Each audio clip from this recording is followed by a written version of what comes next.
For real. It'll all work out. Well, man, it's great to meet you. Thank you for taking a minute out. And I'd love to begin our conversation with 4 years ago, we were wrapping our heads around a pretty momentous event known as a pandemic. How did you make it through that time period? Because we didn't know what the timeline was, the ramifications. But now that we're kind of in this quote unquote post pandemic era, how did you get through it and how did it change you? I'm still wondering if I've made it through it. I get it. Honestly. One day at a time, like everybody else. Like all of the stuff happens and we have to just go, like, what's the next right thing to do? And I think that's really where my family and I were in that time. At work was extremely challenging. We were like a lot of companies that had to make really hard decisions about their company and people. And so it was about like, what's the right next thing to do? I think is the best way to describe that. It absolutely changed me because in that time, not knowing what tomorrow was going to bring. And if I sneeze, does that mean, or if I cough, does that mean, hey, I'm done on this earth in 2.5 weeks? I just kind of said, you know what, I'm going to double down. And it's probably one of the catalysts that led me to move away from the corporate role and into working more independently. So I can just focus on things that I love to do and that I'm good at and that help people with. So I think that it changed me by bringing more focus and not wanting to squander time. Does that make sense? Yeah, totally makes sense.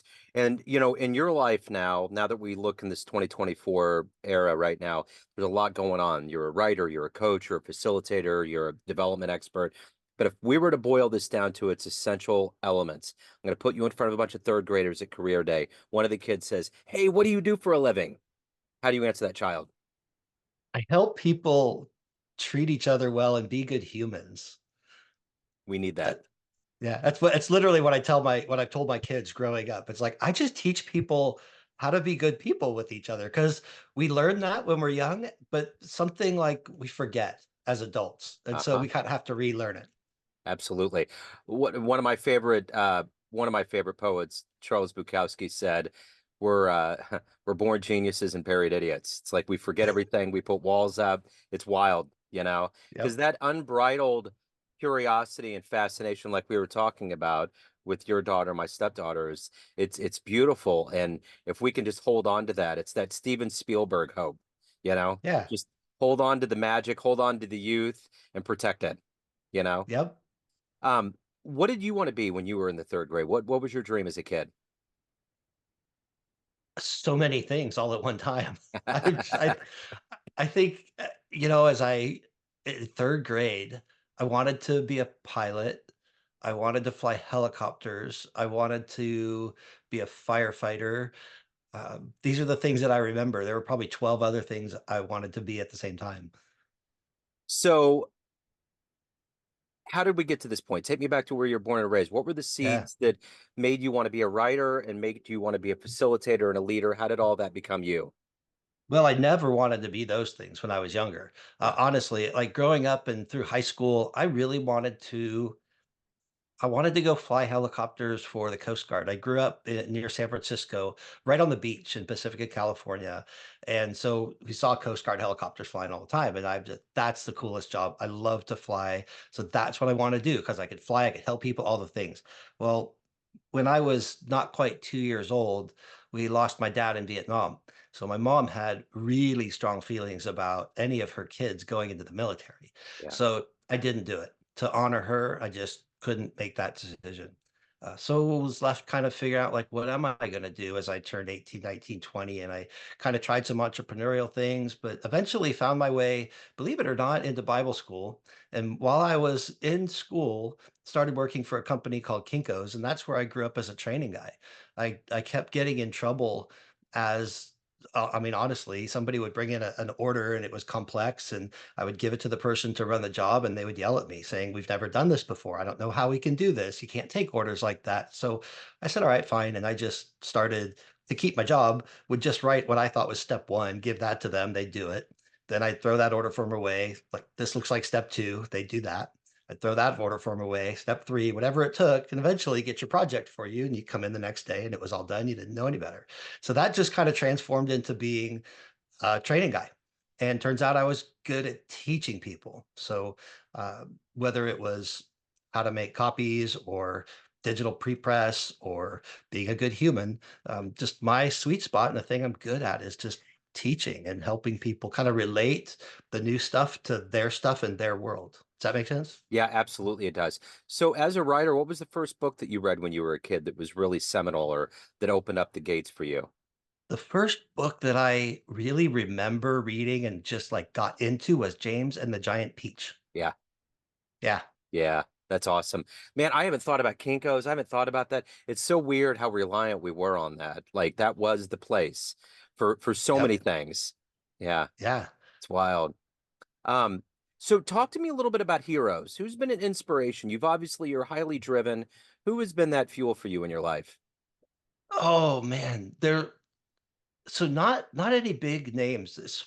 I will say little names, people that you'd never know, but were in my life. Um, So not growing up with a dad, and then my mom remarried, and that guy may not have been my role model, I'll tell you that for sure. And a very, different guys in and out of our family's life, and not a critique, just kind of how it was. But there were other people that my soccer coach, like that guy owned a flagpole factory. Like it was in the family in San Francisco forever. So that was their business. And he ran a really good business. He gave his time as a soccer coach. He was a good dude that had good advice when you had questions. So those people like that were heroes to me. They weren't like big figures so much, probably because I never thought I could attain that. But I Yeah, could be like this guy. I could be like him, or I could be like, my metal shop high school teacher. I could be like that person. So yeah. those people were more heroes to me than I think anybody in the headlines. So if you could meet anybody alive on the planet right now that you find fascinating, who would it be? Who would you love to meet and talk to? I wanna meet Donald Trump. I wanna go, "Dude, what is really your deal?" Like, Right, what like, there's people that talk both sides, good and bad. I wanna know what you're really about, man. right. Like, that's There are those polarizing figures where you got to wonder, is it an act? Is it real? What's going on? How, yeah. So, yeah. yeah, it's wild. So, let me ask you this. What is the motivation every day for you to do the work that you do? Obviously, as we established, you got a lot of titles, a lot going on. Yep. You're helping others, but you also have to evolve as a human. What is that Yeah. motivation for you? I I was walking through the courtyard of a new building. It was with MindBody in California, and we had just built a new building. It was not a brand new company, but the company demographic skewed young. Lots of people with their very first jobs out of college, their real jobs, their first supervisor manager jobs. And I'm wandering through this courtyard outside, and just all these new managers are on my mind, and how we have these really non-tenured leaders, first-time supervisors, and they were really struggling, and their teams were really struggling. And I'm thinking, like, in my career, I had amazing people around me to teach me and mentor me and to help me, and we worked for companies that sent us to leadership development conferences or just training or whatever. And I was literally thinking, like, who are the people in their lives that are going to help them? And then I realized my job then was the director of learning and development. It's like, Pete, dummy, that's your job. That's literally your job, is to help them learn to grow and be as leaders. And so that just impacted me then in the moment. Like that's my job. And it's turned into that's really my job here on earth. Like that's the thing that I'm going to spend doing, not I guess for no other reason than they're in a position to serve people as leaders, and they need to be equipped to do that well. And if they're not equipped to do that well, the people that they're serving aren't they may not suffer, they may suffer, they may not, but they're definitely not going to thrive in the way that they could. So let's give those new leaders, let's give them what they need to be good leaders. Let's give them what they need to go do the job well for them and for the people they serve. And so that's it, man. That's I'll spend the rest of my time on earth doing that. So, you have to dispense good advice to those around you. What's the Mhm. best advice you've ever gotten? Ooh, the best advice I've ever gotten, that I don't know everything. It was in 6th grade, believe it or not. This was, it was 6th grade, and I just had a big head. For a little 6th grader, my ego was super huge, and there was this group of friends that, we were all in class together. I don't remember the catalyst, but I did something, said something, and they just beat me down. Not physically, but with words said, "You are not all of that. You are not that good. You need to like take some humble pie." Again, I'm paraphrasing. They put it in some probably much harsher words in 6th grade, but that Yeah. never left. That's like, you know what? They're right. I was being an idiot and I was being a jerk, and I need to not be that way anymore because I don't know everything. So I think that honestly is probably they didn't mean it as advice at the time, I'm certain, but that it turns out that was the best thing somebody could have done for me right then. That's pretty mature at that age to be that cognizant, to get to that point where you can take that and you can move on from it. So, um, I mean, I would think at that Yeah. point, yeah, to be that self-reflective. I don't think I was in that moment. I think I was pretty hot, but Yeah, it over the, 7th grade, 8th grade, kinda over the years as I've thought about it, it's like, yeah, no. I mean, in that moment, I definitely was like, "Oh, I did something wrong, I need to change." yeah, But it took me a while to realize that was actually kind of a gift. Didn't feel yeah. like it at the time for sure. So, of all of these things that you've accomplished in your life and become and evolved into, what are you the proudest of? My kids. Yeah. Yeah, hands down. I've got 4 kids, 3 boys and my baby girl.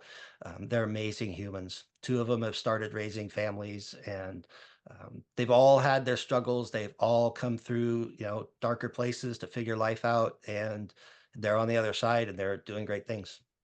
How about professionally? Professionally, the teams that I've worked with, and the things that they've gone on and done afterwards, like, I work with a young lady that worked with me, and just recently after we parted ways after working together, and she just put out a LinkedIn post yesterday about her company's first year anniversary and listed me along with the 12 other mentors that have helped her along the way. It's not about me, it's about look what she's done. She's went from this role working on this team doing what we did to she's running her own company. She survived her first year and is celebrating and talking about it. Like that stuff makes me really proud professionally. So, let's say we get off this call, time machine pulls up, and you can go back in time and see one event in human history, or you could go into the future. Where are you going to go? Ooh, that's no, I can't do one. I don't know, man. One event in the past. I don't want to go into the future.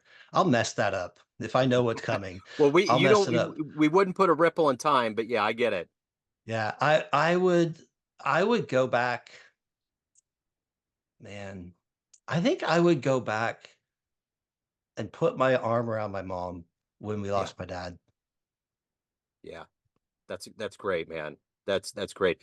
So let me ask you this. Everyone out there has a perception of you. Family, friends, clients, colleagues, but you run the show. What's your Yeah. perception of you? Who do you think you are?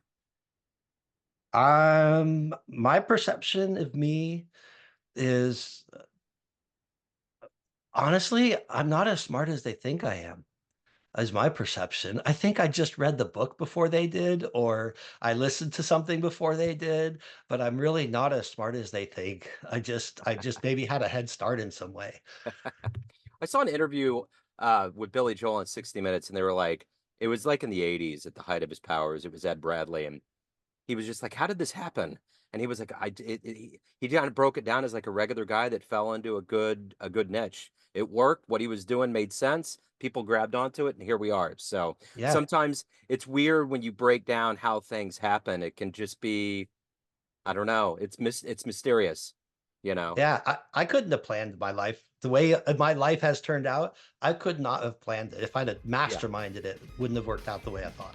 Absolutely not. So, with all of the wonderful things that you're doing with your life, if anyone wants to reach out, delve into it, get your books, any of the good business, where do they go? Yeah. PetePremenko.com.